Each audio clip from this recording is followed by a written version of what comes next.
kesadaran itu apa? Hai, kembali bersama kamera burik ini lagi. Ya.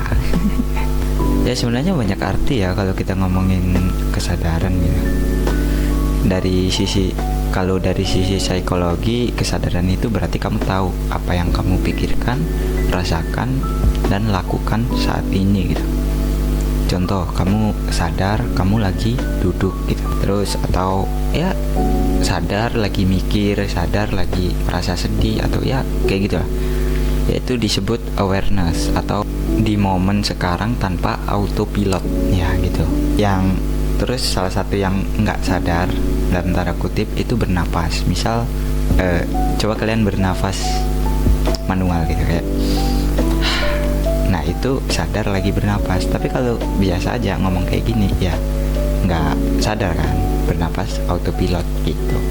Kalau dari filosofi, kesadaran sering dianggap sebagai inti dari aku. Ya maksudnya inti dari seseorang gitu. Biasanya sadar itu dianggap kayak gitu kalau ngomongin filosofi. Filsuf kayak Descartes bilang, ya namanya Descartes nggak sih nyebutnya? Ya itulah. Dia bilang, aku berpikir maka aku ada. Ya artinya fakta bahwa kamu bisa menyadari pikiranmu sendiri adalah bukti kamu hidup gitu. Dan kamu sadar akan itu gitu. Jadi kesadaran adalah saat kamu benar-benar hadir, bukan hanya hidup, tapi tahu bahwa kamu sedang hidup dan merasakan gitu. Nah, kenapa itu penting? Ya kita bisa tarik hal tentang kesadaran itu ke hal yang lebih luas gitu. Kayak kita ambil contoh kasusnya Timothy kemarin. Ya aku yakin si pembuli itu dia nggak yakin, dia nggak sadar bahwa hal yang dilakukan itu salah secara moral. Ya karena mereka melakukan itu demi kesenangan dan mereka nggak sadar bahwa itu salah secara moral, secara etika ke orang itu salah gitu. Tapi mereka ya tetap melakukan kan, jadi ya berarti nggak sadar gitu. Nah hal-hal sesimpel itu kadang kita itu nggak sadar gitu. Ya terus kita ambil contoh simpel lagi lah, sound horeg. Mereka yang seneng denger sound horeg itu nggak sadar bahwa hal yang mereka lakukan itu juga ganggu loh buat orang lain. Itu nggak sadar biasanya. Kayak aku suka kok, kenapa mereka nggak suka kan kayak gitu kan, nggak sadar gitu. Berarti nggak ada maksudnya nggak ada kepedulian gitu mungkin ya kayak gitu. Jadi ya banyak lagi lah contohnya. Jadi intinya adalah ya kita harus bisa sadar dulu apa yang kita lakukan. Setelah itu baru kita bisa menyadari juga secara moral itu salah apa enggak. Nah ini aku punya satu cerita gitu.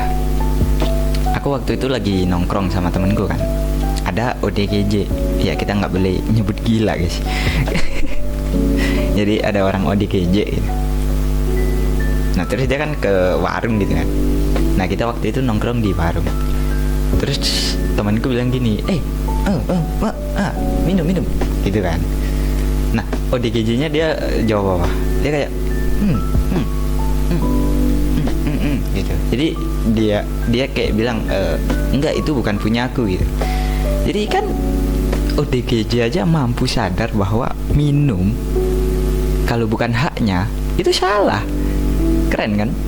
Sedangkan ya kita banyak lah hal yang kita nggak sadari gitu. Contoh kayak gini, ya sesimpel apa ya, misal kamu telepon tapi kamu ngomongnya nyaring kayak gitu kan, misal. Nah itu kadang nggak sadar bahwa itu ganggu buat orang lain gitu. Terus ya merokok bukan pada tempatnya, ya itu kita nggak sadar gitu. Kadang ya merokok aja gitu. Kadang itu kayak gitu. Jadi nah yang gue maksud adalah kalau kita punya kesadaran dan kepedulian semacam itu, ya insya Allah lah negara ini juga bakal lebih baik kalau semuanya bisa kayak gitu. Contoh di Jepang gitu, di Jepang nggak ada bro orang kayak ngerokok di jalanan gitu, nggak tahu ya, tapi sejauh yang ku tahu itu nggak ada gitu orang ngerokok di jalanan terus buang putung rokok sembarangan gitu, nggak ada gitu. Ya gitu aja mungkin ya pembahasan kali ini, sebenarnya nggak terlalu panjang, jadi ya terima kasih udah nyimak dan ya thank you.